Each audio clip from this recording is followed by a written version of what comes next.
الحمد للہ رب العالمین والصلاة والسلام علی خاتم النبیین اما بعد فاعوذ باللہ من الشیطان الرجیم بسم اللہ الرحمن الرحیم۔ پڑھیے الصلاة والسلام علیک یا رسول اللہ وعلی آلک واصحابک یا حبیب اللہ۔ الصلاۃ والسلام علیک یا نبی اللہ وعلی آلک واصحابک یا نور اللہ۔ درود پاک پڑھنے کے بے شمار فضائل و برکات ہیں۔ کعبے کے بدر الدجا، طیبہ کے شمس الضحیٰ صلی اللہ تعالی علیہ وسلم کا ایک بڑا ہی پیارا فرمان، مکتبۃ المدینہ کی ایک بڑی پیاری بک ہے اربعین اتار، 40 حدیثوں کا یہ مجموعہ ہے۔ اس کی جو قسط نمبر 2 ہے، اس کے صفحہ نمبر 11 پر حدیث نمبر 11 ہے۔ فرمان آخری نبی محمد عربی صلی اللہ علیہ وسلم من صلی علی او سأل لی الوسیلۃ حقت علیہ شفاعتی یوم القیامہ۔ نبی پاک نے فرمایا جس نے مجھ پر ایک بار درود شریف پڑھا یا اللہ پاک کی بارگاہ میں میرے لیے وسیلے کی دعا کی، بروز قیامت اس پر میری شفاعت ثابت ہو گئی۔ درود پڑھنے والوں کی انشاءاللہ قیامت کے دن شفاعت ہوگی۔ قیامت کا دن جو ہے نا وہ بڑا ڈیفیکلٹ ڈے ہے، بہت مشکل دن ہے۔ اس دن بڑی مشکلیں ہیں، بڑی پریشانیاں ہیں۔ اس دن نبی پاک شفاعت فرمائیں گے، پیارے آقا جام کوثر بھی عطا فرمائیں گے۔ نبی پاک اس دن کی مشکلوں سے ہمیں بچائیں گے۔ پیارے آقا ایک جگہ ارشاد فرماتے ہیں جس کا مضمون ہے کہ میرے حوض کوثر پر لوگ آئیں گے جنہیں میں کثرت درود پاک کی وجہ سے پہچانتا ہوں گا۔ نبی پاک ان کو پہلے سے ہی پہچانیں گے جو دنیا میں کثرت سے درود پاک پڑھ رہے ہوں گے، انہیں اپنے ہاتھوں سے انشاءاللہ جام کوثر عطا فرمائیں گے۔ ابھی آپ نے درود پاک کی فضیلت سنی کہ درود پڑھنے والوں کی شفاعت فرمائیں گے۔ اسی طرح ایک اور جگہ ارشاد فرماتے ہیں کہ قیامت کے دن جتنی ڈیفیکلٹیز ہیں، پریشانیاں ہیں، یعنی قیامت کے دن کی دہشتوں اور دشوار گزار گھاٹیوں سے جلدی نجات پانے والا وہ شخص ہوگا جس نے دنیا میں مجھ پر کثرت سے درود پاک پڑھے ہوں گے۔ تو دنیا میں بھی خیر اور آخرت میں بھی خیر۔ درود پاک ایسا نہیں صرف قیامت کے دن کام آئے گا، ادھر درود پڑھیں تو روزی میں برکت ہوتی ہے، دعائیں قبول ہونے لگ جاتی ہیں، ٹینشن دور ہو جاتے ہیں، پریشانیاں دور ہو جاتی ہیں۔ کثرت سے درود پاک پڑھیں تو بار بار مدینے جانے کا شرف بھی مل جاتا ہے۔ نبی پاک کا دیدار کرنا چاہیں تو درود پاک کثرت سے پڑھیں، آقا درود پڑھنے والوں پر اپنا کرم فرماتے، دیدار بھی کروا دیتے ہیں۔ تو دنیا میں بھی کمال ہے درود پاک، اور انشاءاللہ محشر کے دن بھی درود پاک کی برکتیں ملیں گی۔ تو اس وظیفے کو اپنائیے۔ آئیے مل کر محبت کے ساتھ بآواز بلند درود پاک پڑھ لیں۔ صلو علی الحبیب صلی اللہ تعالی علی محمد صلی اللہ علیہ وسلم۔ پیارے اسلامی بھائیوں، سائنس نے بڑی ترقی کر لی ہے، بہت ساری ایجادیں ہوئی ہیں، بہت ساری انوینشنز ہوئی ہیں، اور بہت ساری پیشن گوئیاں، پریڈکشنز بھی ہونے لگ گئی ہیں۔ یعنی اب محکمہ موسمیات بتا دیتا ہے کہ بارش آنے کے کب کب امکانات ہیں، فلاں دن طوفان آ سکتے ہیں، فلاں وقت بہت زبردست تیز ہوائیں چلیں گی، فلاں دن فلاں وقت سورج گرہن لگے گا، فلاں دن چاند گرہن ہوگا۔ اللہ اکبر، یعنی بہت ساری باتیں۔ اب تو یہ سردیوں کے دن آ رہے ہیں تو فوگ، یعنی جب نظر کم آتا ہے تو پنجاب کی طرف ہمارے تو فوگ کے بارے میں بھی محکمہ موسمیات بتا دیتا ہے۔ پیشن گوئیاں پہلے سے ہونے لگ گئی، سائنس بڑی ترقی کر گئی۔ مگر کیا آپ جانتے ہیں کہ ان قریب کائنات کا ایک بہت بڑا حادثہ ہونے والا ہے؟ کوئی سائنس، کوئی ٹیکنالوجی، کوئی ریڈار، کوئی سیٹلائٹ، کوئی بھی اس حادثے کا پیشگی یعنی تھوڑا پہلے بھی اشارہ بھی نہیں دے سکے گی۔ پتہ کسی کو نہیں چلے گا کہ یہ اتنا بڑا حادثہ، جیسا اتنا بڑا حادثہ کبھی بھی نہیں ہوا۔ پوری کائنات کا سب سے بڑا حادثہ ہونا ہے، اور اس سے پہلے دنیا کی کوئی ٹیکنالوجی، کوئی ریڈار، کوئی پہلے نہیں بتا سکے گا کہ یہ کب آنا ہے اور کیسا حادثہ ہوگا کہ لوگوں کے وہم و گمان میں بھی نہیں ہوگا۔ اچانک، بالکل اچانک سورج اور چاند بے نور ہو جائیں گے، ستارے بارش کی طرح زمین پر گرنے لگ جائیں گے، بڑے بڑے سیارے آپس میں ٹکرا کر تباہ و برباد ہو جائیں گے، زمین شدید ترین زلزلے کے ساتھ لرز اٹھے گی، حدیثوں میں آتا ہے، اور یہ اتنا اچانک ہوگا، اتنا اچانک ہوگا کہ کچھ بھی نہیں پتا ہوگا۔ دیکھیں طوفان آنے والا ہوتا ہے، شہر خالی ہونا شروع ہو جاتے ہیں، سیلاب آنے والا ہوتا ہے، پہلے ہی پتا ہوتا ہے بارش ہوئی ہے، ہو سکتا ہے سیلاب بھی آ جائے۔ اتنا اچانک ہوگا کہ حدیث پاک میں آتا ہے دو شخص بازار میں ہوں گے، ایک کپڑا خرید رہا ہوگا، دوسرا بیچ رہا ہوگا۔ دکاندار کپڑا کھول کر دکھا رہا ہوگا، ابھی سودا بھی نہیں کر پائیں گے، کپڑے کو واپس لپیٹ بھی نہیں پائیں گے، وہ حادثہ ہو جائے گا۔ وہ کیا ہے؟ ایک اور حدیث سنیے، مزید فرمایا کہ ایک آدمی بیٹھا کھانا کھا رہا ہوگا، یہ لقمہ توڑے گا، ابھی منہ تک نہ لے جائے گا، اتنا بھی ٹائم نہیں ہوگا کہ منہ تک لے جائے، اسی دوران وہ سب کچھ ہو جائے گا۔ وہ کیا ہے؟ وہ قیامت ہے۔ قیامت جب آئے گی کسی کو نہیں پتا چلے گا، اتنی اچانک آئے گی، بالکل پتہ ہی نہیں ہوگا لوگوں کو، کوئی پریڈکشن نہیں، کوئی پیشن گوئی نہیں، اور وہ سب کچھ ہوگا جس کا قرآن میں بڑے واضح انداز میں، حدیث میں بڑی ڈیٹیل کے ساتھ بیان کر دیا گیا کہ کیا کیا ہوگا قیامت کے دن، کس طرح یہ چاند اور سورج بے نور ہو جائیں گے، ستارے زمین کی طرف گرنے لگ جائیں گے، سیارے آپس میں ٹکرا جائیں گے، اور شدید ترین زلزلہ آئے گا، لوگ حواس باختہ ہو کر ادھر ادھر بھاگنے لگیں گے۔ سورہ قارعہ، ویسے تو قرآن کے 30ویں پارے میں بہت ساری صورتیں ہیں، بہت ساری آیتیں ہیں جس میں باقاعدہ قیامت کی منظر کشی کی گئی ہے، لیکن فقط اگر سورہ قارعہ، بہت مختصر صورت ہے، 1.25 منٹ میں تلاوت ہو جاتی ہے جس کی، اگر صرف اسی کو پڑھ لیں اندازہ ہوتا ہے کہ کتنا خطرناک دن ہوگا۔ قرآن کہتا ہے القارعۃ ما القارعہ وما ادراک ما القارعہ۔ القارعہ علماء کہتے ہیں قیامت کا ہی ایک نام ہے، دل دہلانے والی۔ کیا ہے وہ دل دہلانے والی؟ تم نے کیا جانا وہ کیا ہے دل دہلانے والی؟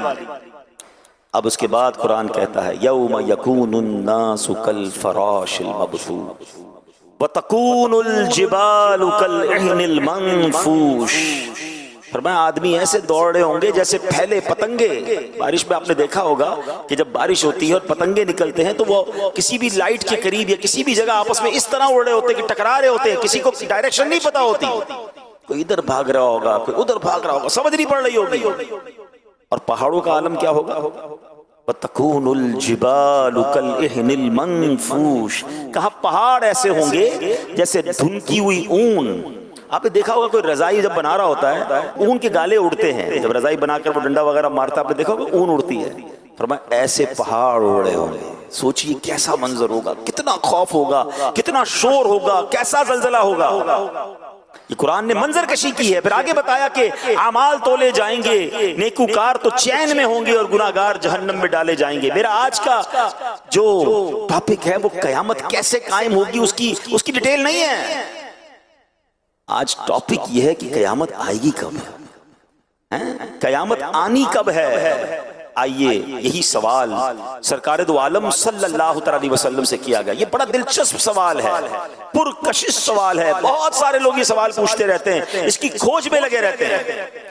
آج قیامت کس مہینے آئے گی، کس دن آئے گی، کس تاریخ آئے گی، وہ بھی میں نے بیان کرنا ہے، مگر غور سے آپ نے سننا ہے۔ نبی پاک سے سوال ہوا، پیارے آقا علیہ السلام سے سوال پوچھا گیا کہ قیامت کب آئے گی۔ قرآن کریم میں یہی ہے، یہ کوسچن بھی ہے۔ قرآن میں فرمایا یسألونک عن الساعۃ ایان مرساہا، آپ سے قیامت کے متعلق سوال کرتے ہیں کہ اس کے قائم ہونے کا وقت کب ہے۔ سبحان اللہ، اس سوال کا جواب رب کریم نے قرآن میں کیا ارشاد فرمایا، لا تأتیکم الا بغتہ۔ آسان ترجمہ قرآن کنز العرفان، تم پر وہ اچانک ہی آ جائے گی، یعنی قیامت سے پہلے کوئی اناؤنسمنٹ نہیں ہوگا، کوئی پریڈکشن نہیں ہوگی، کچھ بھی نہیں ہوگا، مگر ایک چیز پتا چل رہی ہے کہ قیامت جب آئے گی تو لوگ غفلت میں ہوں گے۔ ابھی آپ نے سنا نا کہ کوئی کھانا کھا رہا ہوگا، کوئی کپڑا لے رہا ہوگا، پتہ بھی نہیں ہوگا، ایوری بڈی وہ اپنی چیزوں میں مشغول ہوں گے، غفلت میں ہوں گے۔ جب لوگ اس سے بالکل غافل ہوں گے، اپنی مصروفیت میں ہوں گے، دنیاوی لگن میں ہوں گے، کاموں میں مگن ہوں گے، قیامت کی طرف دھیان ہی نہیں ہوگا، اس وقت قیامت آ جائے گی۔ غور کریں، کیا آج ایسا وقت نہیں ہے؟ کس کو فکر ہے قیامت کی؟ کون تیاری میں لگا ہے قیامت کی؟ آج تو لوگ ایسے جی رہے ہیں جیسے مرنا ہی نہیں ہے۔ پلاننگز ہیں، ڈیٹیلز ہیں، شیڈیولز ہیں، کل یہ کرنا ہے، پرسوں یہ کرنا ہے، اس سال یہ ٹارگٹ اچیو کرنا ہے، 5 سال میں یہ کرنا ہے، 10 سال میں یہ کرنا ہے۔ ان سے پوچھو سب کچھ کرنا ہے، مرنا بھی ہے کہ نہیں؟ سب کچھ تیاریاں ہیں کہ اتنا کمانا ہے، یہ چیزیں حاصل کرنی ہے، دنیا کے یہ ملک دیکھنے ہیں، فلاں فلاں کام کرنا ہے۔ مگر اس پوری پلاننگ میں موت کہاں ہے؟ اگر بیچ میں سے مجھے اٹھا لیا گیا، میں دنیا سے چلا گیا، تو پھر کیا ہوگا؟ کیا اس کی تیاری ہے؟ قبر کی تیاری ہے، آخرت کی تیاری ہے، قیامت کی تیاری ہے؟ ساری زندگی کھیل کود، دنیا کے مزے، بڑی تعداد اس وقت دنیا میں ایسے جی رہی ہے کہ نہ آخرت کی فکر ہے، نہ قبر کی فکر ہے، نہ قیامت کی فکر ہے۔ اعلیٰ حضرت کہتے ہیں نا، دن لہو میں کھونا تجھے، شب صبح تک سونا تجھے، یعنی دن کھیل کود میں گزارنا ہے، رات سونے میں گزارنی ہے، نہ نمازیں ہیں، نہ عبادت ہے، نہ تلاوت ہے، نہ خوف خدا ہے۔ دن لہو میں کھونا تجھے، شب صبح تک سونا تجھے، شرم نبی خوف خدا یہ بھی نہیں وہ بھی نہیں، کوئی ٹینشن، کوئی فکر، کوئی خوف خدا نہیں۔ اب آئی کچھ بزرگوں کے واقعات سنیں، ان کو قیامت کا کیسا خیال تھا۔ عبادت گزار تھے، نیکوکار تھے، مگر کس طرح لرزتے تھے، کس طرح فکر تھی انہیں اس دن کی۔ سید احمد حرب رحمت اللہ تعالی علیہ، اللہ پاک کے نیک بندے تھے، آپ ساری رات جاگتے رہتے، عبادت کرتے رہتے۔ بعض دفعہ لوگ اصرار کرتے، یعنی بار بار کہتے کہ آپ سو جائیے، کچھ دیر آرام کر لیجئے۔ آپ فرماتے جس کے لیے جہنم دہکائی جا رہی ہو، جنت سجائی جا رہی ہو، مگر وہ نہ جانتا ہو کہ اس کا ٹھکانہ کہاں ہے، جہنم میں جانا ہے یا جنت ٹھکانہ ہے، بھلا اس کو نیند کیسے آ سکتی ہے؟ اب سوچئے فکر کیسی ہے کہ یا تو جنت میں جانا ہے یا دوزخ میں جانا ہے، there is no third way، کوئی تیسرا راستہ تو نہیں ہے نا۔ دنیا سے جو بھی جائے گا یا تو جنت میں جائے گا یا جہنم میں جائے گا۔ جس کو یہ پتہ ہی نہ ہو کدھر جانا ہے، اس کی ٹینشن کا عالم کیا ہوگا۔ اتنی بڑی ہستی ہیں، مگر کہتے ہیں نیند کیسے آ سکتی ہے جس کو پتہ ہی نہیں جانا کدھر ہے، کہیں جہنم میں نہ ڈال دیا جاؤ۔ یہ تھے ہمارے اسلاف، اس طرح آخرت کی تیاری میں زندگی گزارتے تھے۔ وہ لوگ سوچیں جو بالکل غفلت میں زندگی گزار رہے ہیں، کوئی فکر نہیں ہے، نہ نمازیں ہیں، نہ عبادت ہے، بلکہ ایسے لوگوں سے آخرت کی، موت کی، قیامت کی بات کرو۔ ہو سکتا ہے اس وقت ہی کوئی میرا بیان سن رہا ہو تو ہو سکتا ہے شیطان دل میں خیال ڈالے، یا مولانا صاحب کو کیا ہو گیا ہے، کیوں قیامت کی بات کر رہے ہیں، کیوں مرنے کی بات کر رہے ہیں۔ بات کرو تو بھی ان کو برا لگتا ہے۔ اللہ کے بندو، ہم بات نہیں کریں گے تم مرنے سے بچ جاؤ گے، ہم ذکر نہیں کریں گے تم قیامت کے دن پیش ہونے سے نکل جاؤ گے۔ قیامت کی ریممبرنس کا، قیامت کو یاد کرنے کا کیسا شاندار نظام ہمارے قرآن کریم اور شریعت نے بنایا۔ ہم روزانہ نماز پڑھیں، بار بار سورہ فاتحہ پڑھیں اور ہر رکعت میں پڑھیں، اور اس سورہ فاتحہ میں بار بار قیامت کو یاد دلایا گیا، مالک یوم الدین۔ کون سا دن؟ کون سے دن کا مالک؟ یوم جزا کا مالک، یعنی قیامت کے دن کا مالک۔ پڑھتے ہو نا، الحمدللہ رب العالمین الرحمن الرحیم مالک یوم الدین، یوم جزا کا مالک۔ یاد رہے کہ قیامت آنے والی ہے، مجھے پیش ہونا ہے، مجھے وہاں کی تیاری کرنی ہے۔ کیسا یاد تھا بزرگان دین کو۔ ایک بار حضرت عمر بن عبدالعزیز، کتنا بڑا نام ہے، اتنی بڑی ہستی ہیں، آپ ایک مرتبہ رونے لگے۔ آپ کو روتا دیکھ کر آپ کی زوجہ محترمہ بھی رونے لگی، بعد میں دیگر گھر والے بھی رونے لگے۔ کیسے لوگ تھے، ادھر ساری رات ناچ گانے ڈھول تماشے، پوری فیملی ناچ رہی ہوتی۔ یہ تو سنا ہم نے کہ فلاں کے گھر میں ساری رات فلمیں، ڈرامے، گانے باجے، ناچ گانے ہوتے رہے۔ یہ کیسا گھرانہ ہے کہ خود بھی رو رہے ہیں، زوجہ بھی رو رہی، بچے بھی رو رہے ہیں۔ جب رونے کا سلسلہ رکا تو پھر پوچھا گیا کہ حضور آپ رو کیوں رہے ہیں، یہ تو بتائیں۔ گھر والے پوچھتے ہیں امیر المومنین آپ کیوں رو رہے ہیں؟ تو فرمایا مجھے بارگاہ الہی میں حاضر ہونا یاد آ گیا، جس کے بعد کوئی جنت میں جائے گا تو کوئی دوزخ میں۔ یہ کہہ کر آپ نے چیخ ماری اور بے ہوش ہو۔ ذرا سوچئے تو صحیح کہ اگر آج یہ اعلان ہو جائے کہ آج رات کو یہ فیصلہ ہو جائے گا کہ کوئی یا تو جیل میں جائے گا یا تو کسی کو محل دے دیا جائے گا، ہر کسی کے بارے میں آج رات یہ فیصلہ ہوگا، بتائیے وہ رات کیسی گزرے گی، وہ دن کیسا گزرے گا کہ پتہ نہیں صبح میں جیل میں ہوں گا یا صبح میں محل میں ہوں گا۔ نہ دنیا کی جیل ایسی ہے جو جہنم کی قید ہے، وہ تو تصور ہی نہیں کی جا سکتا، کتنا بڑا عذاب ہے۔ یا نہ دنیا کے کسی محل میں وہ آسائشیں اور برکتیں ہیں جو جنت کے خزانوں میں ہے۔ اتنی بڑی نعمت یا تو ملے گی یا اتنی بڑی سزا ملے گی، ایسے شخص کو کتنی کوشش کرنی چاہیے اللہ کو راضی کرنے کے لیے، ایسے شخص کو اس قیامت کے دن کی تیاری کتنی کرنی چاہیے۔ اگر بہت بڑی تعداد ہے جن کو فکر ہی نہیں ہے، لیکن قیامت آنی ہے، اور قیامت کے علم کو پتہ ہے کیوں چھپایا گیا؟ میں نے کہا تھا بیان کے شروع میں کہ آج میں آپ کو تاریخ، دن اور مہینہ بتاؤں گا، اور یہ سرکار دو عالم صلی اللہ علیہ وسلم نے بتایا ہے۔ نبی پاک نے قیامت آنے کا دن بھی بتایا، دن فرمایا جمعے کا دن ہوگا، تاریخ بھی بتائی، فرمایا 10 تاریخ ہوگی، مہینہ بھی بتایا، وہ مہینہ محرم الحرام کا ہوگا، صرف سال نہیں بتایا ہے، ٹھیک ہے، 10 محرم اور جمعے کا دن ہوگا جب قیامت آئے گی۔ اور فرمایا کیوں نہیں بتایا؟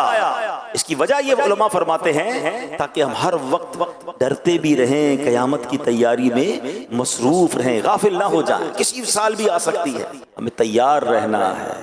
اے میرے پیارے اسلامی بھائیوں، ہاں پیارے آقا علیہ السلام نے مختلف مقامات پر مختلف حدیثوں میں قیامت کی نشانیاں بیان کی، قیامت سے پہلے یہ باتیں ہیں جو ہو جائیں گی، اور ان میں سے بہت ساری نشانیاں ہو چکی ہیں۔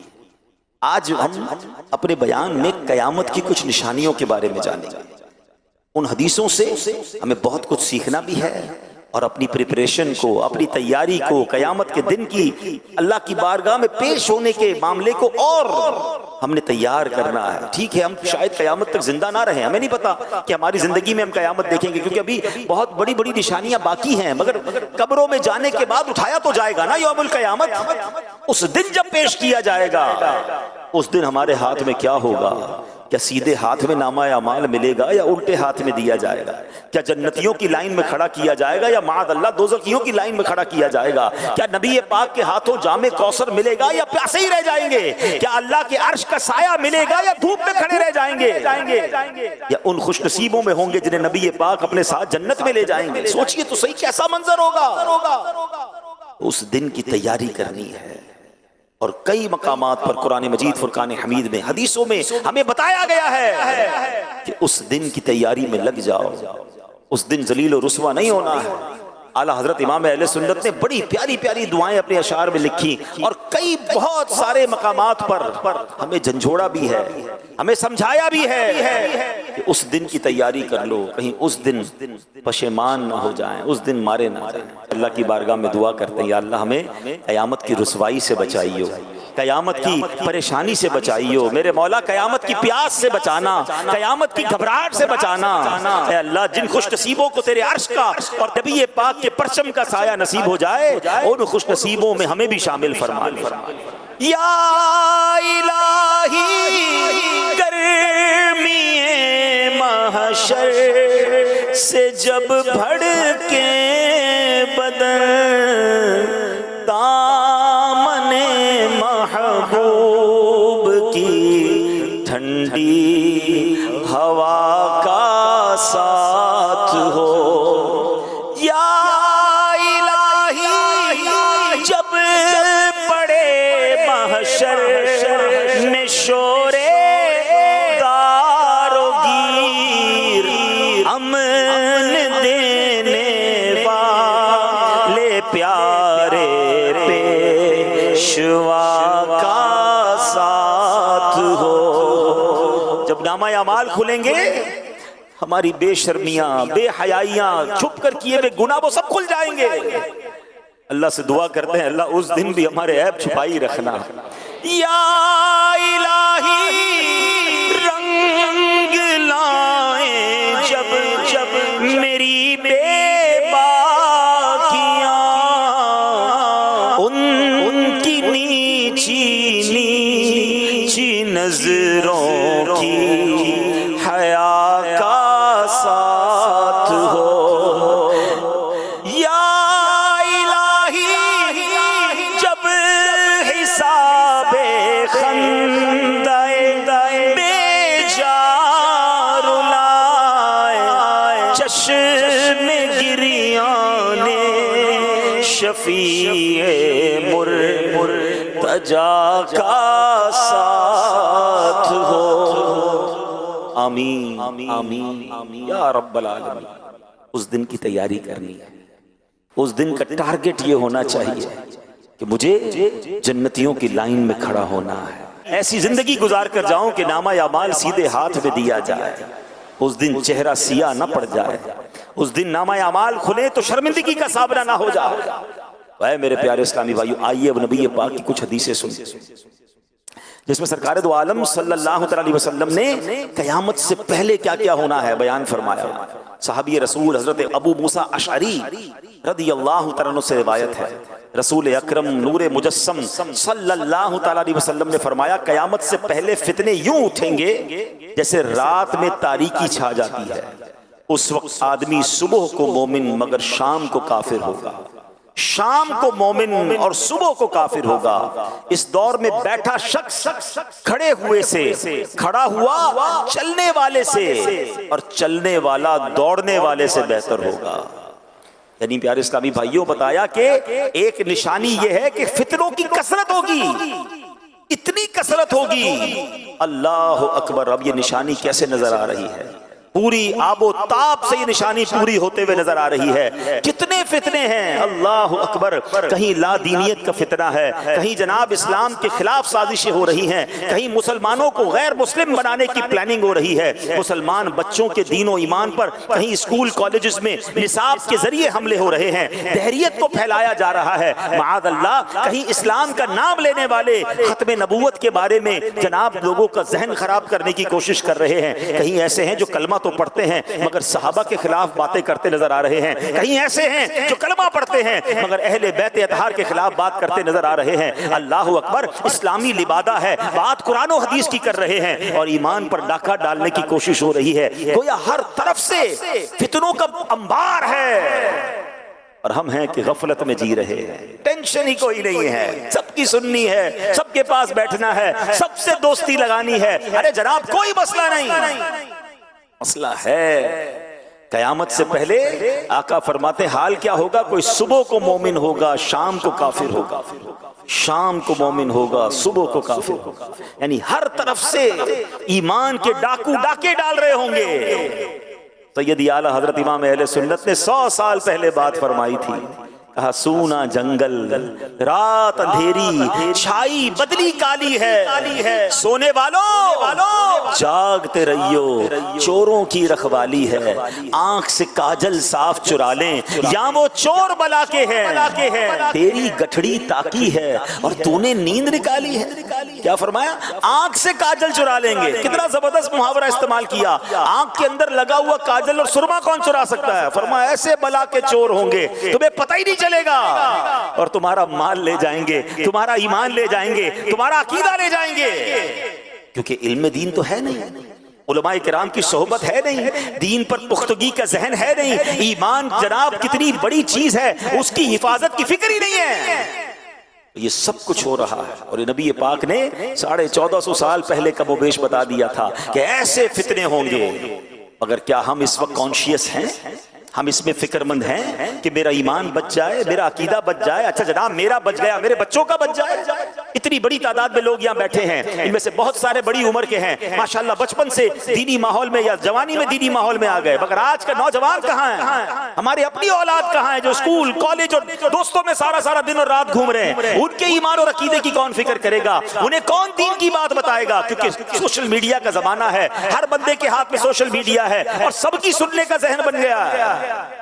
یاد رکھیے گا کہ یہ ایمان چھیننے کی سازشیں ہو رہی ہیں، ہمیں ایمان کی حفاظت کرنی ہے، فتنوں سے اپنے آپ کو بچانا ہے۔ اللہ اکبر۔ بخاری شریف کی حدیث سنیے، اس حدیث سے اور سمجھ آئے گا کہ جب ہر طرف سے فتنے ہوں ہمیں کیا کرنا چاہیے؟ ہمیں سائڈ پر ہو جانا چاہیے، فتنوں کی طرف جانا نہیں ہے۔ نبی پاک فرماتے ہیں، اللہ کے آخری نبی رسول ہاشمی صلی اللہ تعالیٰ علیہ وسلم نے فرمایا ان قریب ایک زمانہ آئے گا کہ اس وقت مسلمان کا بہترین مال بکری ہوگا۔ کیا ہوگا؟ بکری ہوگا، تاکہ بکریاں لے کر پہاڑوں اور بارش کی جگہوں کی طرف نکل جائے اور فتنوں سے اپنا ایمان بچا لے۔ اللہ اکبر۔ اس حدیث کے تحت علماء فرماتے ہیں اس کا مطلب یہ ہے کہ کچھ بکریاں ہوں غاروں کی طرف جائے، وہیں بکریاں چرائے، اسی کے دودھ سے اپنا گزارا کرے اور اپنا ایمان بچا لے، یعنی فتنوں والی جگہ سے دور چلا جائے۔ اللہ اکبر۔ اب اس سے ہمیں آج کے دور میں کیا سیکھنے کو مل رہا ہے کہ جہاں فتنہ ہے، جہاں ایمان کے جناب خلاف سازشیں ہیں، وہاں ہمیں جانا ہی نہیں ہے، ہمیں اس گلی میں کیوں جانا ہے کہ جناب وہاں دین چھیننے کا، عقیدہ چھیننے کا ڈر ہے، مگر کہتے نہیں جناب میں فلاں کو ذرا سرچ تو کروں، اسے تو سنوں، اس کی گلی میں جاؤں، اس کی بات تو سنوں، حدیث کیا کہہ رہی ہے کہ بکریاں لے کر بندہ اکیلا چلا جائے ایمان بچا لے۔ اگر آج دنیا بھر میں ٹریول کرنا ہے، لوگ ان ملکوں میں ہجرت کرنے کے خواب دیکھ رہے ہیں کہ ہم ان ملکوں میں جائیں، اپنے بچوں کو بھیجیں تاکہ تھوڑے پیسے کما کر لائے، تھوڑا جناب دنیا بھر کی ڈگریاں لے کر آئے۔ ارے کبھی سوچا کہ بچہ جا کر ڈگری تو لے آئے گا، کہیں ایمان نہ دے کر آ جائے، یورو اور پاؤنڈز تو لے کر آ جائے گا مگر دین اور ایمان نہ چلا جائے۔ سب سے پہلے ایمان ہے میرے پیارے اسلامی۔ دنیا بھر میں سفر کرنے والے، مائیگریشن کے خواب دیکھنے والے، دنیا بھر کے ویزوں کی لائن میں لگنے والے، ایک بات کا تو فیصلہ کرو، جس ملک میں جا رہے ہو، جس علاقے میں جا رہے ہو، کیا وہاں دیندار لوگ ہیں؟ کہاں وہاں جا کر میرا اور میری اولاد کا، میری آنے والی نسلوں کا ایمان محفوظ رہے گا؟ اس کی کوئی ٹینشن نہیں ہے۔ بتاؤ ادھر پیسے کتنے ملیں گے، ادھر جناب کرنسی کتنی ملے گی، ادھر پاسپورٹ کتنا جلدی ملے گا، صرف یہ سوچنا ہے۔ بالکل اسی طرح اپنے کاروبار، اپنی دوستیاں کرتے وقت، اپنی رشتہ داریاں کرتے وقت سوچئے۔ لوگ کہتے ہیں خاندان بڑا ہے، بچی بہت خوش رہے گی، بیٹے کی فلاں خاندان میں شادی ہو جائے گی، جہیز بڑا اچھا آئے گا، تعلقات بڑے مضبوط ہو جائیں گے، بڑے بڑے خاندان سے ہمارا جناب، بڑے قبیلے اور بڑے جناب سٹی کے لوگوں سے ہمارا ریلیشن ہو جائے گا، بڑے عہدے والے لوگ ہیں جناب، بڑا نام ہے ان کا۔ نام بڑا ہے، گھر بڑا ہے، گاڑیاں بہت ہیں، پیسہ بہت ہے، ایمان ہے کہ نہیں؟ عقیدہ درست ہے کہ نہیں؟ کوئی نہیں پوچھے گا، کوئی نہیں سوچے گا۔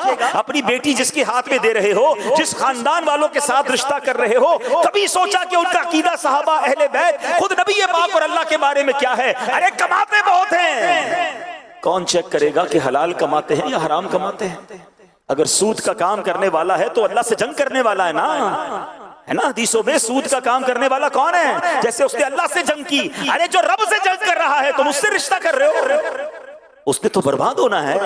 اللہ سے جنگ کر کے تو کوئی نہیں جیت سکتا نا۔ کسی کو کوئی ٹینشن نہیں ہے، دنیا کا منصب، دنیا کا پیسہ، دنیا کا نام، جناب فیم چاہیے۔ پتہ ہے میرا رشتہ کس سے ہو گیا ہے؟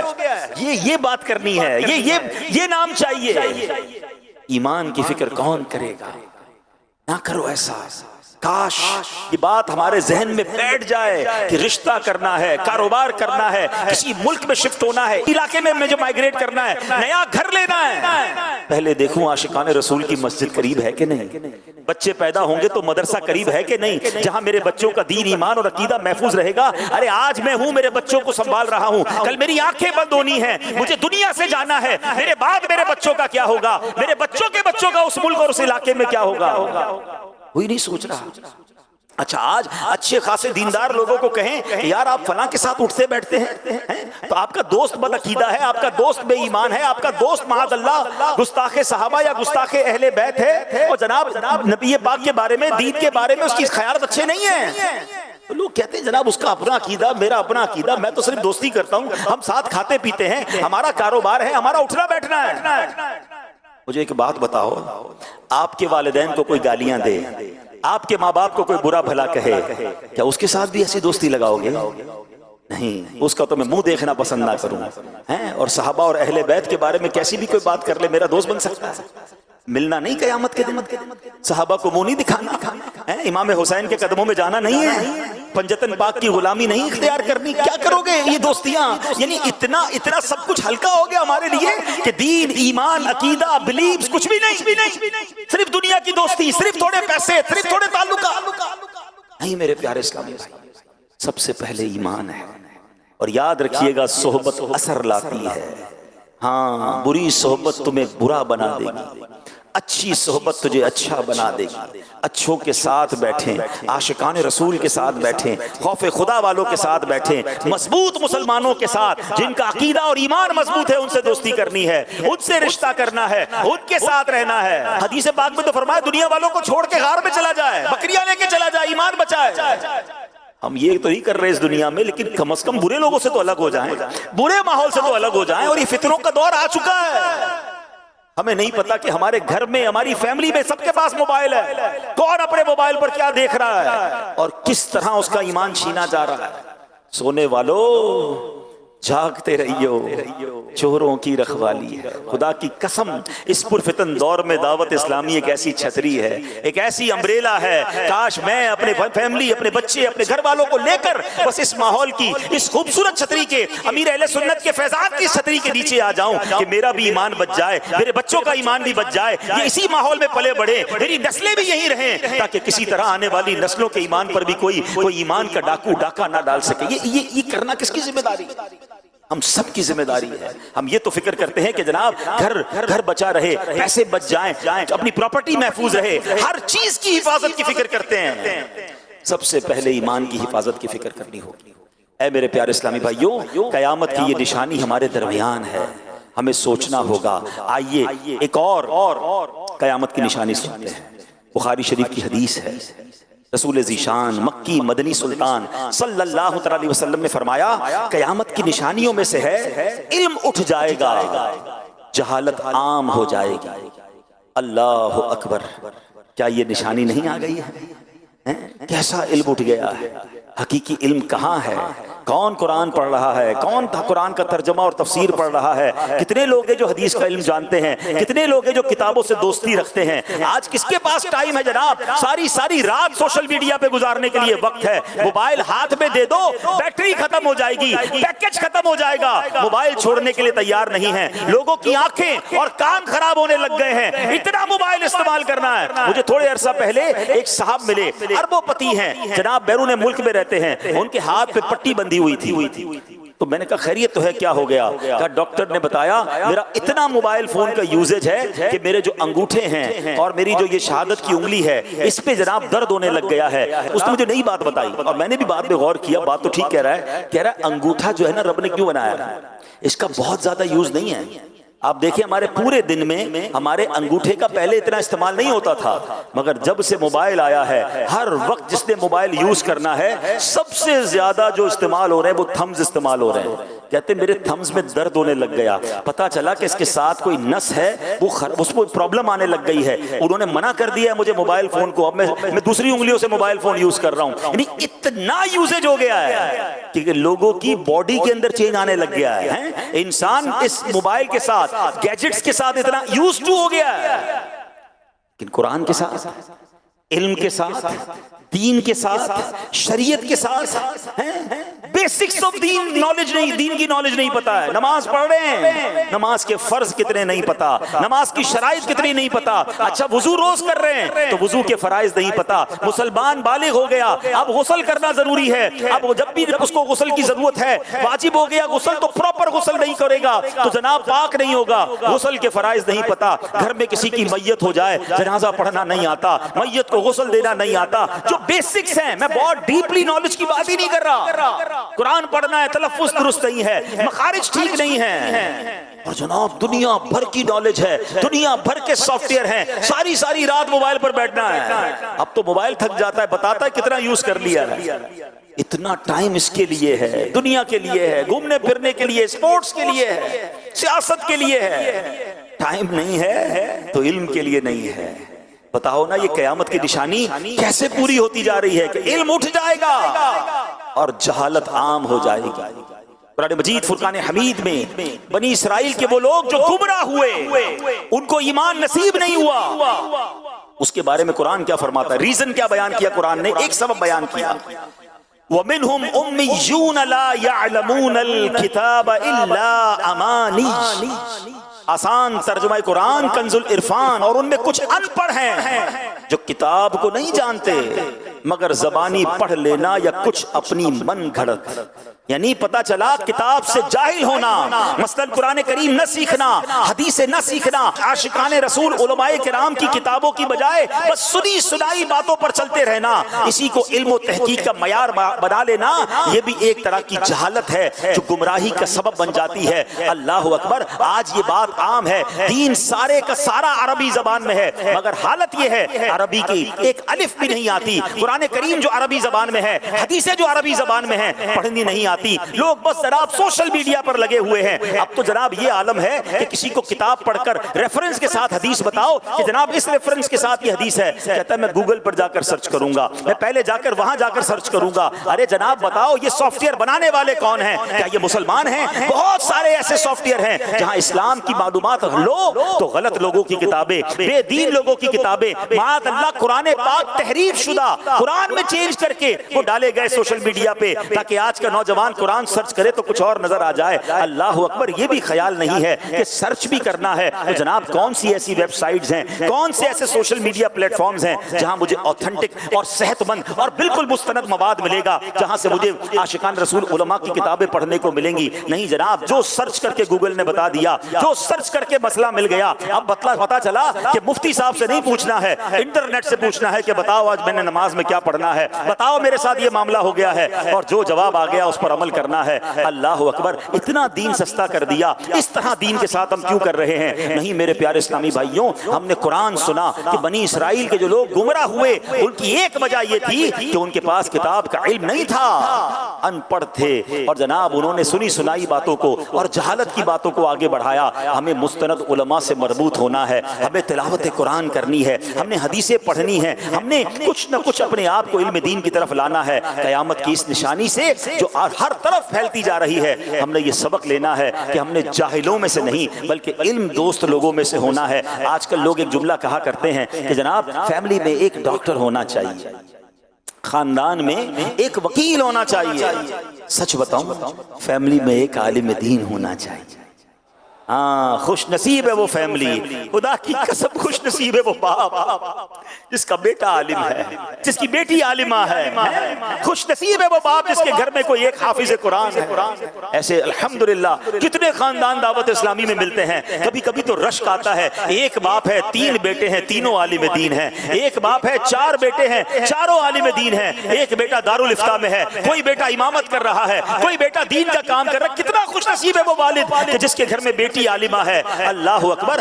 حدیثوں میں آپ فضائل تو پڑھیں یار. دنیا میں کتنی لوگ ڈگریاں لینے کے لیے دن رات بھاگ رہے ہیں. یقیناً دعوت اسلامی والے دنیاوی تعلیم کے خلاف نہیں ہیں, مگر مجھے ایک بات تو بتائیں, پہلے تو میں مسلمان ہوں نا, میں نے نبی پاک کا کلمہ پڑھا ہے. ارے جتنی کوشش بچے کی ڈگری کے لیے کرتے ہیں, جتنی کوشش بچے کو دنیا کی تعلیم کے لیے کرتے ہیں, تھوڑا تو علم دین سکھا دو. یاد رکھیے گا مرنے کے بعد میرا کوئی بچہ MBBS کی کتاب کھول کر, لاء کی بک کھول کر یا دنیا کی PhD کی ڈگری لے کر مجھے ایصال ثواب نہیں کرے گا. اگر میرے بچے کو قرآن پڑھنا آتا ہوگا, اگر میری اولاد کو حدیث اور جناب درود پاک اور دین کی باتیں آتی ہوں گی, تو وہ مجھے مرنے کے بعد دعاؤں میں یاد رکھیں گے. میں آپ کو ایک صحیح مشورہ دینا چاہتا ہوں, کم از کم ایک کام کر دو, اپنی اولاد کو جیتے جی نمازی بنا جانا. خوش نصیب ہے وہ والدین جس کے بچے نمازی ہیں.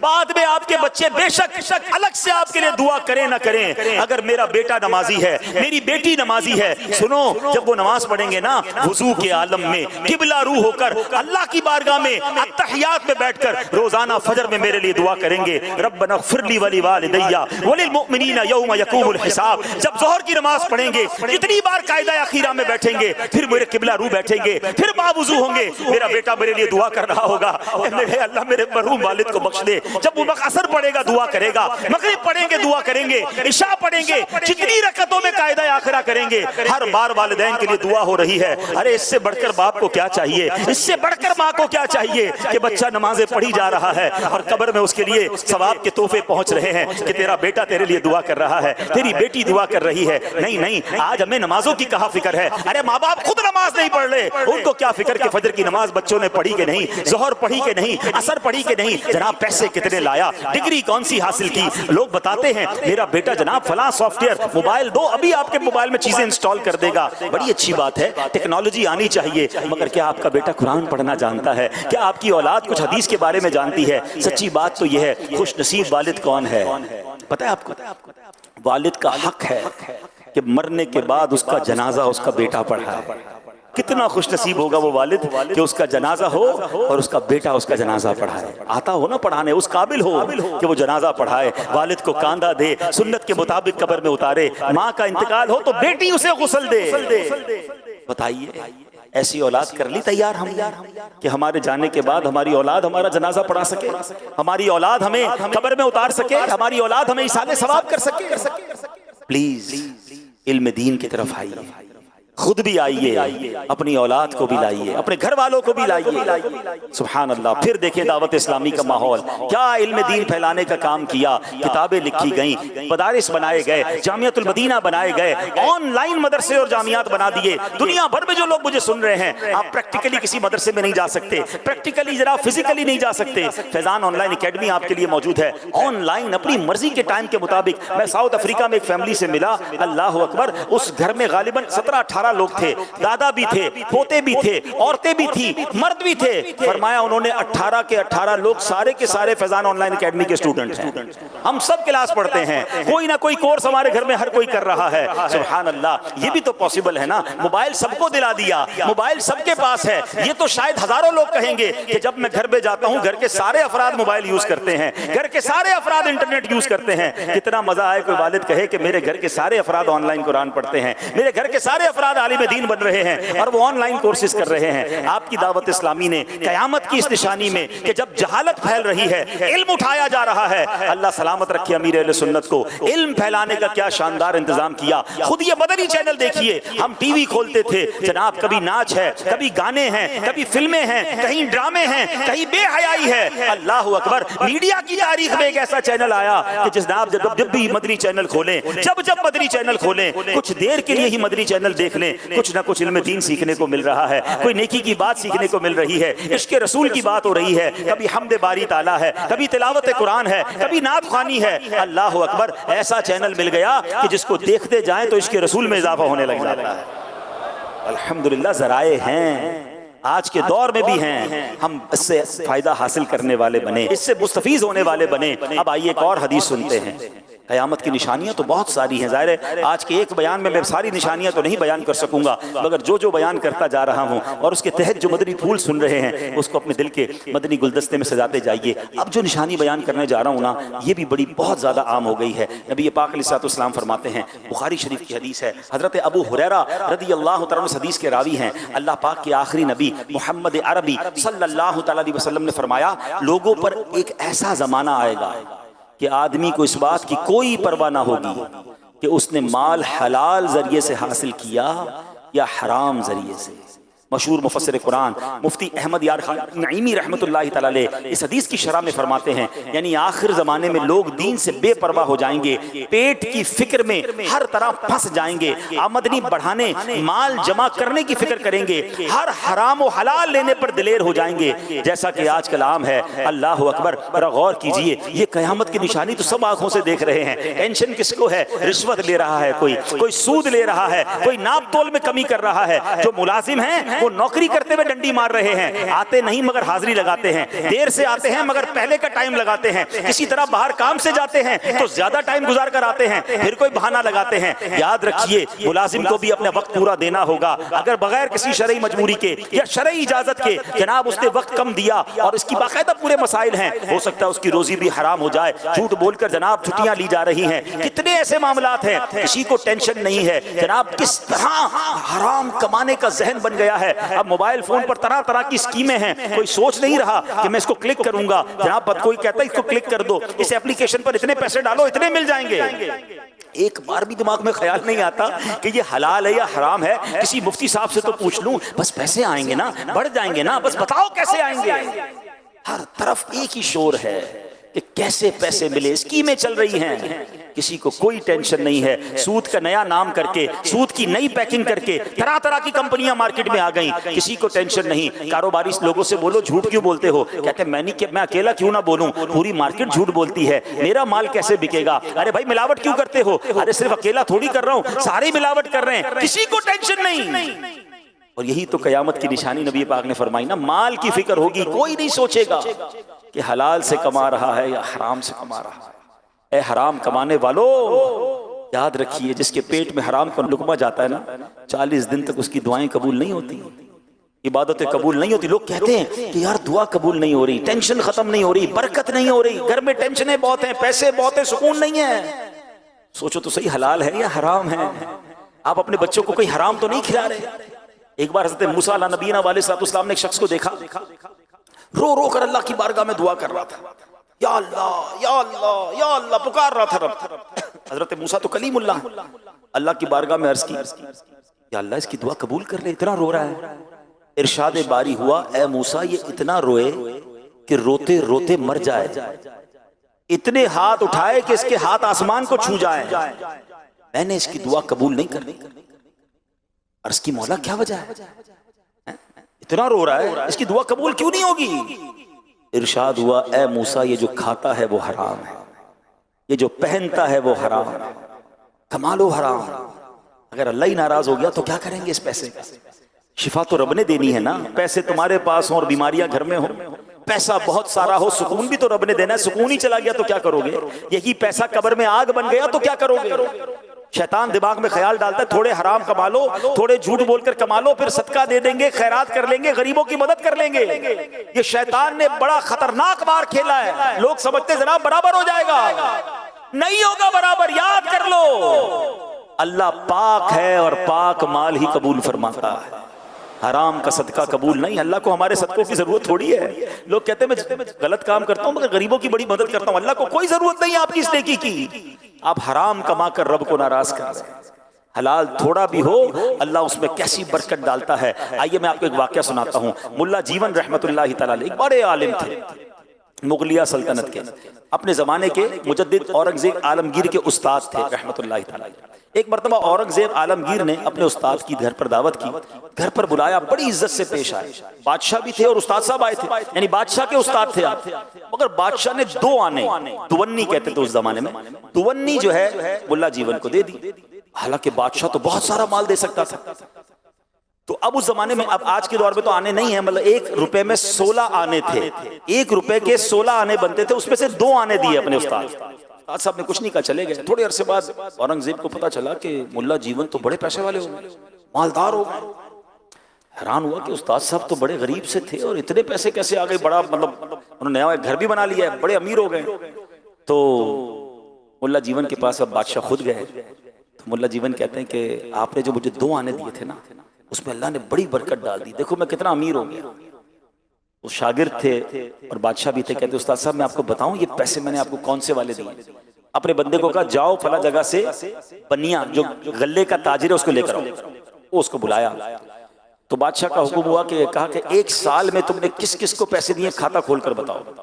وہ پیسے بتاتا رہا کہ میں نے پورے سال کا حساب دیا، اس نے کہ فلاں جگہ اتنے پیسے دیے، فلاں بندے کو اتنے دیے، فلاں سے اتنے لیے۔ کرتے کرتے اس کے رجسٹر میں ایک پیج آیا، وہ کہتا ہے کہ 2 آنے میں نے کسی کو دیے ہیں۔ کہا کس کو دیے بتاؤ؟ کہ بندے کا نام نہیں پتا، ایک نامعلوم بندہ تھا۔ کہ اس کا واقعہ سناؤ، کون ہے وہ؟ تو کہتا ہے بادشاہ سلامت مسئلہ یہ ہے کہ ایک بار میرے گھر کی چھت پہ پکنے لگی، شدید بارش تھی، رات کا وقت تھا، میں بڑا پریشان تھا۔ تو اچانک ایک بندہ میرے گھر کے قریب سے گزرا، مجھے لگا مزدور ہے، میں نے کہا بھائی میرے چھت کی مرمت کرو گے؟ بارش برس رہی ہے، اندھیری رات ہے۔ وہ بندہ چھت پہ چڑھ گیا، میری پوری چھت کی اس نے مرمت کر دی۔ پیسے میرے پاس تھے نہیں، پیسے دکان پر تو تھے، اس وقت نہیں تھے۔ میں نے کہا بھائی 2 آنے ابھی لے جاؤ، باقی جب صبح آنا مزدوری اپنی لے جانا، کام تم نے بڑا کمال کا کیا۔ وہ مزدور نے کہا کہ بس مجھے کچھ اور نہیں چاہیے، یہی کافی ہے۔ وہ 2 آنے لے کر چلا گیا۔ اب بادشاہ نے کہا ٹھیک ہے آپ واپس چلے جائیں۔ وہ غلے کا تاجر واپس چلا گیا۔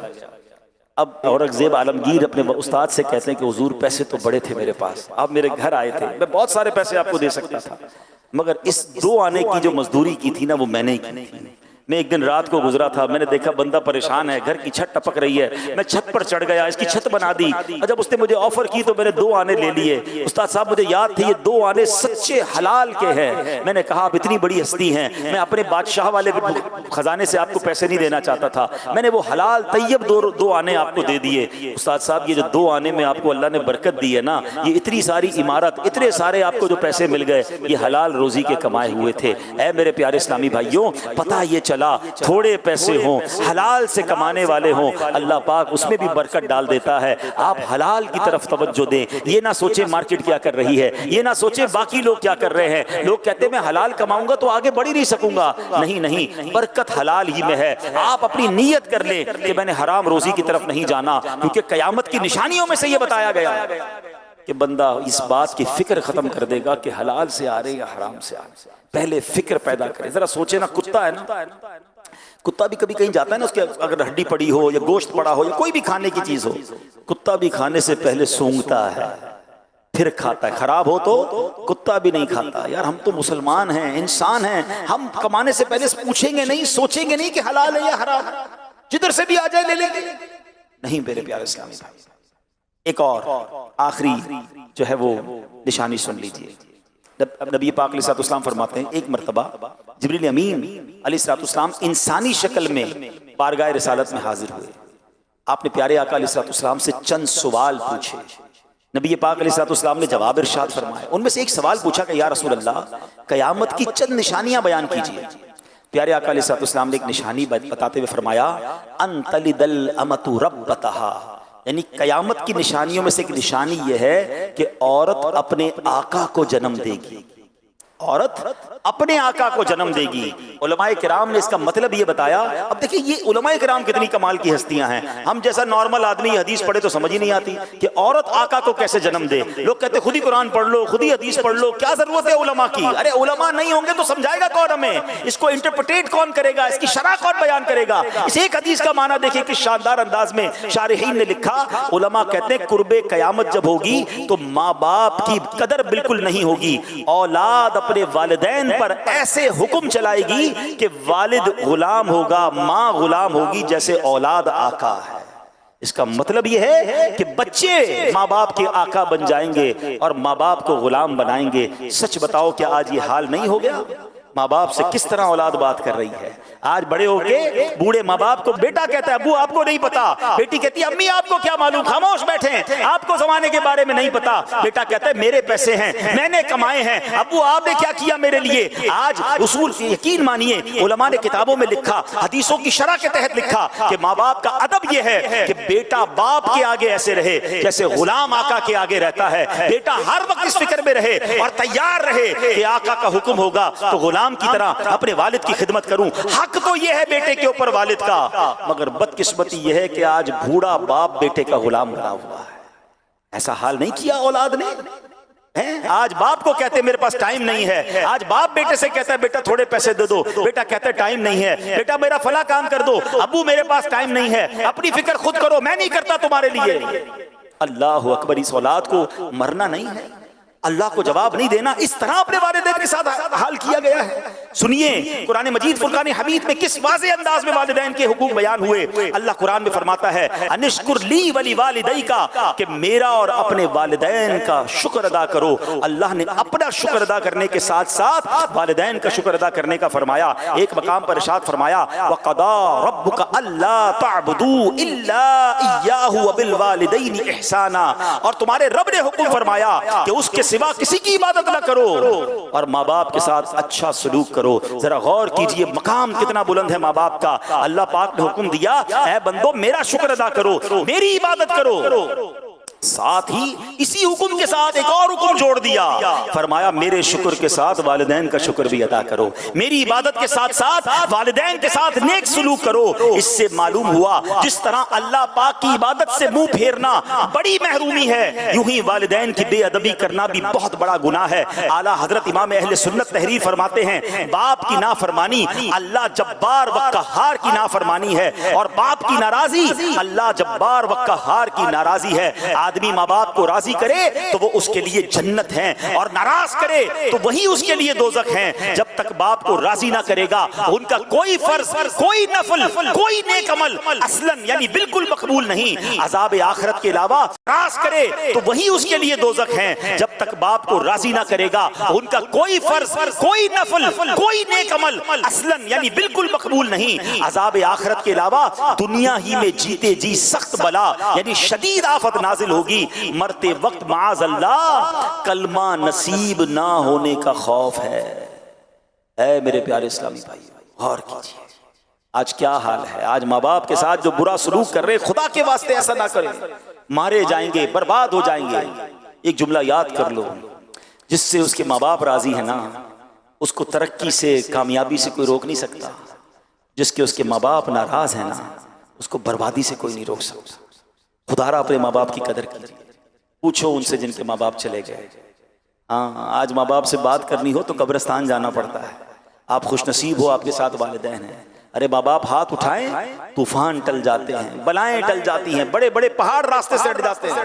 کتنی مشکلیں آپ کے ساتھ، کتنی پریشانیاں، کیوں نہیں بیٹھتے ماں باپ کے قدموں میں؟ کیوں نہیں کہتے ان کو ہاتھ اٹھاؤ؟ پوچھو ان سے جن کے ماں باپ چلے گئے، مشکل سر پہ آتی ہے، بندے کو یاد آتا ہے ماں ہوتی تو دعا کرواتا، والد ہوتا تو میں اس سے دعا کرواتا۔ ارے آج تمہارے پاس تمہارے ماں باپ ہیں، بیٹھو ان کے قدموں میں، کرواؤ دعائیں، تمہارے مشکلیں کیسے آسان ہوں گی۔ حضرت موسیٰ علیہ نبینا علیہ السلام ایک بار چلتے چلتے آپ کو کچھ تھکاوٹ محسوس ہوئی، آپ چاہ رہے تھے کہ سفر آسان ہو جائے، اللہ پاک نے وحی بھیجی، اے موسیٰ قریب ایک پہاڑ ہے، وہاں تشریف لے جائیے، اس غار میں ایک شخص ہوگا، وہ آپ کے لیے سواری کا انتظام کر دے گا۔ حضرت موسیٰ اللہ کے نبی ہیں، کلیم اللہ ہیں، اللہ چاہتا تو ہوا کے ذریعے آپ کو سفر کروا دیتا، خود سواری کا انتظام فرما دیتا، آپ کو ایک بندے کے پاس کیوں بھیجا؟ آپ غار میں جاتے ہیں، اس شخص کے پاس جا کر جیسے ہی گئے تو اس شخص نے ابھی آپ کو پہچانتا بھی نہیں تھا، آپ نے فرمایا مجھے سواری چاہیے، اس شخص نے فوراً بادل کو حکم دیا، اے بادل نیچے آؤ، بادل نیچے آیا، اس بادل کو شخص نے حکم دیا کہ ان کو ان کی منزل تک پہنچا دو۔ سبحان اللہ، حضرت موسیٰ اس بادل پر سوار ہوئے اور حضرت موسیٰ حیران ہوئے، اور جناب وہ سفر کمپلیٹ ہو گیا۔ آپ نے اللہ کی بارگاہ میں عرض کی مولا یہ بندہ کون ہے جس کی دعا سے بادل نیچے آیا، بادل نے مجھے منزل تک پہنچا دیا؟ سنیے، اللہ کی بارگاہ سے ارشاد ہوا، اے موسیٰ یہ اپنی ماں کا فرما بردار ہے، اس نے اپنی ماں کی بڑی خدمت کی ہے، جب آخری وقت آیا نا تو اس کی ماں نے اس کو دعا دی تھی، بیٹا میں تم سے راضی ہوں، اللہ پاک بھی تم سے راضی ہو۔ اللہ فرماتا ہے موسیٰ میں اس سے راضی ہو گیا ہوں، اللہ نے فرمایا موسیٰ میں اس سے راضی ہوں۔ اب اگر یہ بندہ دعا کرے کہ یا اللہ سرخ پہاڑ کو سیاہ کر دے یا سیاہ کو سرخ بنا دے، اے موسیٰ میں اب اس کی یہ دعا بھی قبول کر لوں گا۔ ماں راضی تھی نا، رب بھی راضی ہو گیا، اور جب رب راضی ہو گیا پھر تمہارے کام سیدھے ہو جانے ہیں۔ جس کو دیکھو کوئی بیمار ہے، کوئی قرضے میں ہے، کوئی ٹینشن میں ہے، کوئی پرابلم میں ہے، ہر طرف دوڑے ہو دعائیں کروانے۔ ارے ماں گھر میں بیٹھی ہے، اس کی دعا لے لو نا، والد گھر میں ہے، جاؤ نا اس کے پاس، پیر دبائیے ان کے، ان کی خدمت کیجئے، معافی پہلے تو مانگیے ان سے۔ کتنی بلند آواز میں باتیں کی ہیں، کتنا جھاڑا ہے اپنے ماں باپ کو، کتنا برا بھلا کہتے ہو۔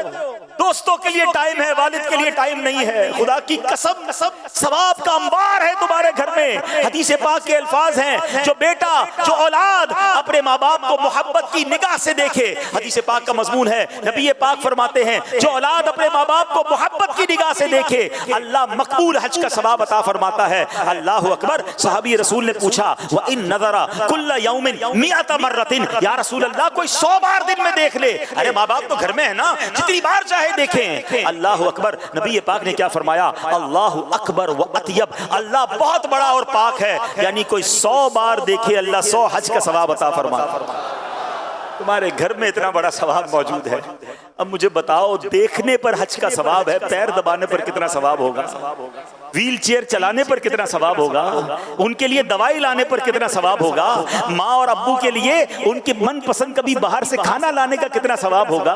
رات کو ان کی پکار پر کھڑے ہو کر لبیک کہنے کا کتنا ثواب ہوگا؟ ذرا سوچو تو صحیح، وہ بیٹیاں جو ماں کی خدمت نہیں کر رہی، ارے یہی بوڑھے ماں باپ ہیں جنہوں نے ہماری گندگیاں صاف کی ہیں، یہی وہ بوڑھے ماں باپ ہیں جنہوں نے انگلی پکڑ کر ہمیں چلایا ہے۔ آج ان کو چلنے کی ضرورت ہے، تم دور جا رہے ہو، آج ان کو تمہاری ضرورت ہے، تمہارے پاس ٹائم نہیں ہے۔ وہ کہتے ہیں نا کہ 2 ماں باپ مل کر 11 10 بچے سنبھال لیتے ہیں، 11 بچوں سے مل کر 2 ماں باپ نہیں سنبھالے جاتے۔ خدا کے واسطے یہ مت کرو، یہ تمہارے لیے بہت بڑی نیکی ہے۔ یہ پھر کہتا ہوں بڑے خوش نصیب ہو تمہارے جس کے پاس ماں باپ ہیں۔ یو آر سو لکی۔ پوچھو ان سے جن کی ماں چلی گئی، جن کے والد چلے گئے، دل چاہتا ہے بات کرنے کو۔ صحیح بتاؤ، میری باتیں بعد میں آپ کو یاد آئیں۔ ماں باپ سب سے زیادہ پتہ ہے کب یاد آتے ہیں؟ کہ جب کوئی اللہ پاک بہت بڑی خوشی دے دے نا، کوئی بڑی نعمت دے دے، کوئی گھر مل جائے، کوئی چیز اچیو ہو جائے، پھر یاد آتی ہے کہ ماں ہوتی نا تو دیکھتی کتنا خوش ہوتی۔ آج اللہ نے یہ عزت دی ہے، آج اللہ نے یہ نعمت دی ہے، مگر والد نہیں ہے، ہوتا دیکھتا تو کتنے خوش ہوتے۔ دولت کا ہے انبار مگر تیری کمی ہے، پھر بڑے یاد آتے۔ دوسرے پتہ کس موقع پر یاد آتے؟ جب کوئی مشکل آ جائے، کوئی پریشانی آ جائے، کوئی طوفان آ جائے، کوئی سر پر بلا پڑ جائے، پھر بہت یاد آتے ہیں ماں باپ۔ کاش ماں ہوتی تو میں ماں کے پاس جاتا، کہتا ماں پھنس گیا ہوں، ماں فلاں مشکل میں ہوں، ہاتھ اٹھا دے، اور ماں ہاتھ اٹھا کر دعا کرتی، سینے لگاتی، طوفان ٹل جاتا۔ والد صرف یہ کہہ دیتا تھا نا کہ بیٹا گھبرا نہیں، میں ہوں، یہی بہت تھا، خدا کی قسم یہ بہت ہے۔ والد صاحبان ہوتا ہے، درخت ہوتا ہے، درخت آپ نے دیکھا ہے، درختوں کے جو اوپر کے پتے ہوتے ہیں وہ سارے میلے بھی ہوں گے اور گرم بھی ہوں گے، مٹی بھی وہ لیتے ہیں، دھوپ بھی وہ لیتے ہیں، اور نیچے بیٹھنے والے کو سایہ دیتے ہیں۔ والد نے ہمیشہ دھوپ اپنے اوپر لی تھی، ٹینشن ساری اپنے اوپر لی تھی، ہم پر مٹی نہیں آنے دی، ہم پر دھوپ نہیں آنے دی، ہم پر بلائیں نہیں آنے دی کہ میرا بیٹا سکون سے رہے، میں سنبھالوں گا۔ اگر آج اسی والد کو تمہاری ضرورت ہے اور کہتے ہو ٹائم نہیں ہے، انہیں دکھی کرتے ہو، نہ کریں ایسا۔ کاش کہ یہ باتیں سمجھ آ جائیں۔ اللہ ہمیں والدین کی قدر کرنے والا بنا۔ جن کے والدین چلے گئے نا، آج بھی آپ انہیں خوش کر سکتے ہیں، ہاں آج بھی آپ ان کی روح کو خوش کر سکتے ہیں، ان کو قبر پہ خوش کر سکتے ہیں۔ نیکیاں کیجیے اور انہیں احساس ہوگا کہ میرا بیٹا بھولا نہیں ہے، میری بیٹی بھولی نہیں ہے، مجھے ہر روز کچھ نہ کچھ، ہر 2 دن بعد کچھ نہ کچھ نیکی پہنچا رہا ہے۔ مگر جو ماں باپ کے دنیا سے جانے کے بعد بھی نماز نہیں پڑھ رہے، جو ماں باپ کے دنیا سے جانے کے بعد بھی حرام زندگی گزار رہے، سوچو کتنی تکلیف ہو رہی ہے۔ یعنی زندگی میں بھی انہیں سکھ نہیں پہنچایا تم نے، اور مرنے کے بعد قبر میں بھی وہ تکلیف میں ہے۔ نہ کرے ایسے۔ اللہ پاک مجھے اور آپ کو جو باتیں سنی اسے یاد رکھنے، عمل کرنے، دوسروں تک پہنچانے کی توفیق عطا فرما، قیامت کی تیاری کرنے کی توفیق عطا فرما، اس دن کی رسوائی سے بچائے۔ ایک دعا کرتے رہا کرو ماں باپ کے لیے کہ اللہ مجھے اور میرے ماں باپ کو، میرے گھر والوں کو، بیوی بچوں کو، ہمارے پورے گھرانے کو اللہ قیامت کے دن اپنے عرش کا سایہ نصیب فرمائے۔ ماں باپ چلے گئے نا، اب یہ دعا کیا کرو، اللہ میرے ماں باپ کو مجھے جنت میں ملنا نصیب فرما۔ ماں باپ ابھی بھی اللہ انہیں راحت میں رکھیو، اور مجھے اپنے ماں باپ کے قدموں میں، نبی پاک کے قدموں میں، صحابہ اہل بیت کے ساتھ جنت میں جگہ عطا فرما۔ تو یہ سارے کام ہم نے کرنے ہیں تاکہ قیامت کے دن کی رسوائی سے بچے۔ اللہ پاک عمل کرنے کی توفیق دے۔ صلو علی الحبیب۔